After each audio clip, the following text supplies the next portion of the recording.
Hello, everyone, and welcome to today's episode of Legal Update. The topic of today's discussion is POCSO case against school teacher. Why in news? Recently, in the X versus Rajesh Kumar and others case, the Supreme Court, criticizing the Kerala High Court for taking an insensitive stance, reinstated criminal proceedings against a computer teacher from a government aided school.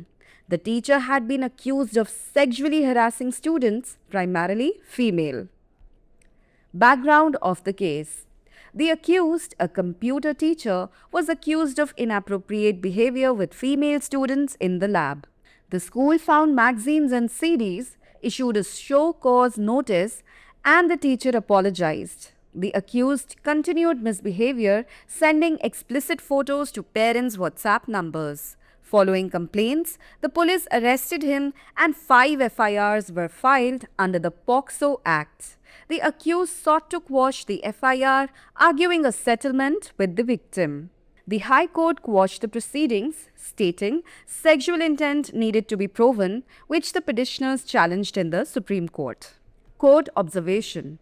The bench of Justices Surya Kant and N. Koteshwar Singh criticized the High Court for prejudging the case and conducting a mini-trial by evaluating the victim's statements prematurely, which goes against the POCSO Act provisions. The court highlighted the vulnerability of minority community victims, stressing their protection under POCSO Act as protected witnesses, with confidentiality ensured. The court restored criminal proceedings, directing the trial court to record victims' statements, first under Section 7 or 8 of the POCSO Act, and ensuring the accused had no contact with the victims during the trial.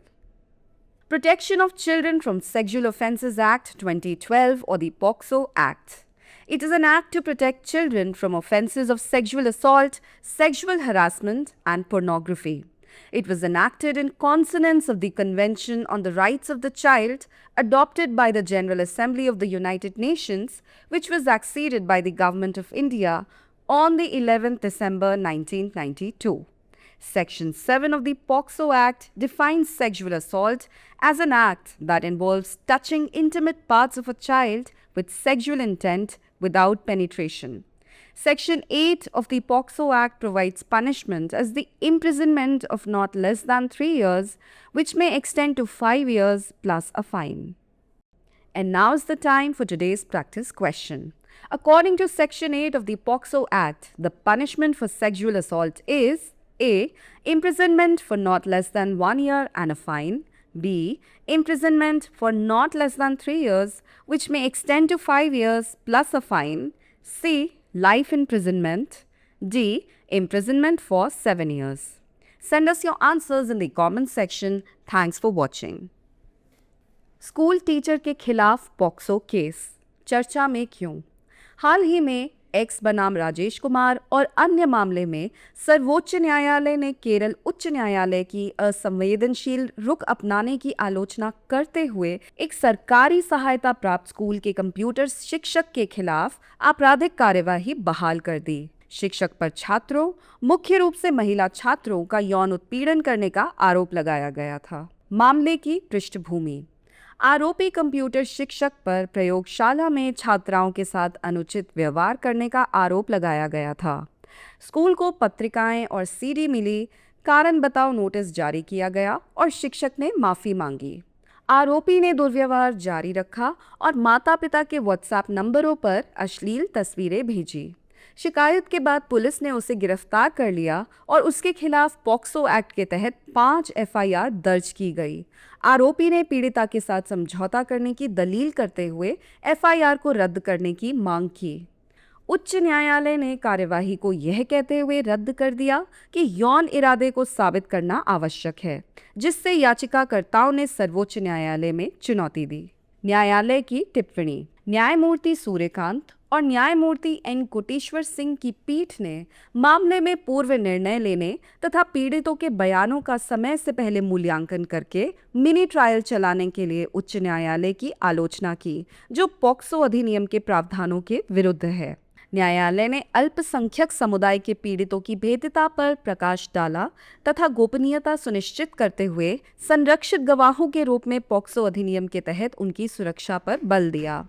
न्यायालय ने आपराधिक कार्यवाही बहाल करते हुए निचली अदालत को निर्देश दिया कि वह पहले पॉक्सो अधिनियम की धारा 7 या 8 के तहत पीड़ितों के बयान दर्ज करें तथा यह सुनिश्चित करें कि मुकदमे के दौरान आरोपी का पीड़ितों से कोई संपर्क ना हो।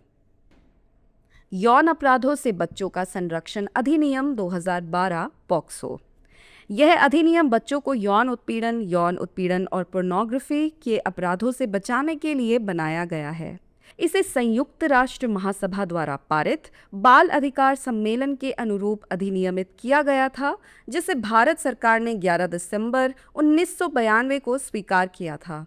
पॉक्सो अधिनियम की धारा 7 में यौन हमले को ऐसे कृत्य के रूप में परिभाषित किया गया है जिसमें किसी बच्चे के अंतरंग अंगों को यौन इरादे से बिना प्रवेश के स्पर्श करना शामिल है। पॉक्सो अधिनियम की धारा 8 में न्यूनतम 3 वर्ष की कैद, जिसे 5 वर्ष तक बढ़ाया जा सकता है, तथा जुर्माना का प्रावधान है। अब समय है आज के अभ्यास प्रश्न का। पॉक्सो अधिनियम की धारा 8 के अनुसार यौन उत्पीड़न की सज़ा है: ए.